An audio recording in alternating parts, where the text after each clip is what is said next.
Өте дәмді балмұздақ үй жағдайында қалай жасаймыз?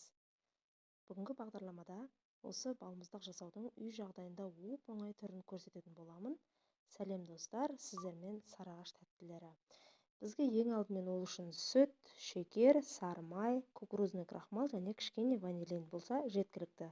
Ең алдымен біз сүтімізге шекерімізді жақсылап араластырып, отқа қоямыз. Осы сүттен кішкене жарты пиалай сүт алып қалыңыздар.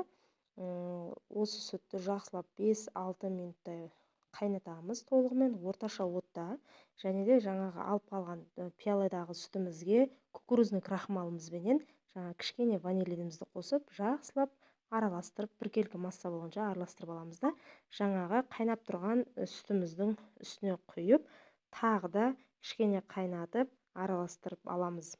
Достар, егер де менің видеом ұнап жатқан болса, лайк басып, комментарий жазып, каналыма тіркеліп қойыңыздар және колокольчик белгісін басып қойыңыздар.